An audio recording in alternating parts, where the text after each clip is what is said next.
Hey everyone, welcome back to Corporate Decoder, the place where we decode corporate filing so you don't have to. Today we're diving into a proxy statement from GE HealthCare. And let me tell you, this document has more twists than a hospital hallway. We're talking director elections, executive pay, and even a potential shareholder showdown over golden parachutes. So what's on the agenda? Well, stockholders are being asked to vote on a few key things. First, they're electing 10 directors to the board. Then there's an advisory vote on whether they approve of how much the top executives are getting paid. And of course, there's the always exciting ratification, which is like a second confirmation of the appointment of Deloitte & Touche as the company's independent auditor, plus an interesting shareholder proposal regarding big pay for executives upon termination. The board is recommending you vote for all of their director nominees for the executive compensation plan for ratifying the auditor and against the shareholder proposal regarding golden parachutes. Basically, they want you to rubber stamp their decisions, except on that last one. Let's take a peek at who these director nominees are. We've got H. Lawrence Culp Jr., who is also the chairman and CEO of GE Aerospace. Then there's Peter Arduini, the current president and CEO of GE HealthCare. They have people from a variety of backgrounds, including healthcare, finance, technology, and even someone from the NFL Players Association. This is important because it shows they want a board with a mix of skills and experiences. The filing also has a skills and strengths matrix, which is a fancy way of showing what each director brings to the table. The most important strength is healthcare industry expertise, followed by finance and accounting and science and technology. It basically tells you each potential director and what is their key quality and if they are in compliance with basic requirements. GE HealthCare has a split leadership structure, meaning the chairman and the CEO are different people. H. Lawrence Culp Jr. is the chairman and Peter Arduini is the CEO. Also, there is a lead independent director as an addition, Risa Labizo-Mari. The company says this setup is good because it allows the chairman to focus on board level strategy, while the CEO handles the day-to-day operations. One interesting governance policy they have is limiting how many other public company boards a director can serve on. This ensures the directors aren't stretched too thin. Public executives can't be on more than one additional board. The other directors can't be on more than 3 other boards. Now, let's get to the part where we see who owns what. This section details how much stock the directors, executives, and major shareholders own.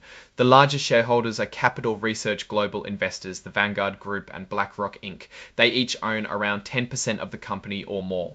It is important to see this kind of information in these reports, to have clear oversight on what could be the key decision makers. Here is the juicy details. Director compensation, the annual cash retainer is $125,000. Of course, the lead independent director gets an extra $40,000. The non-executive chair gets even more at $130,000. Then there's extra cash for chairing committees like the audit committee chair getting $25,000. Besides the cash, each director gets $200,000 in stock awards. Here, the company explains how they pay their top executives. It's all about attracting, retaining, and motivating talent to create long-term value for stockholders. They use a mix of base salary, annual bonuses, and long-term equity awards. It is also key to see that 92% of the CEO's pay is at risk, but personally don't like this metric. It is too simplified and could mean a lot of things if you read the fine print, but it is an okay guiding metric.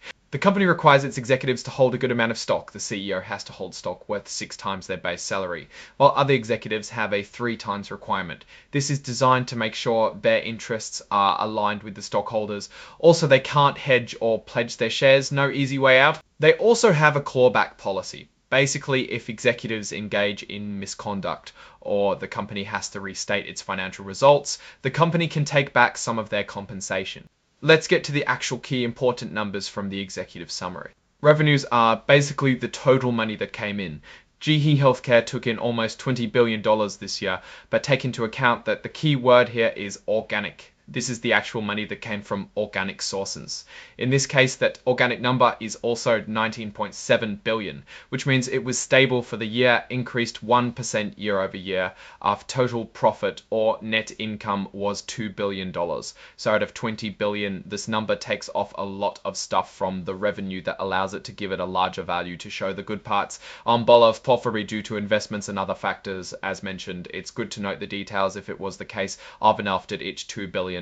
This number takes off a lot of stuff from the revenue that allows it to give it a larger value to show the good parts. Here we arrive to Management Proposal No. 3. The auditor SEC cap mein art ATSEF was $16.82.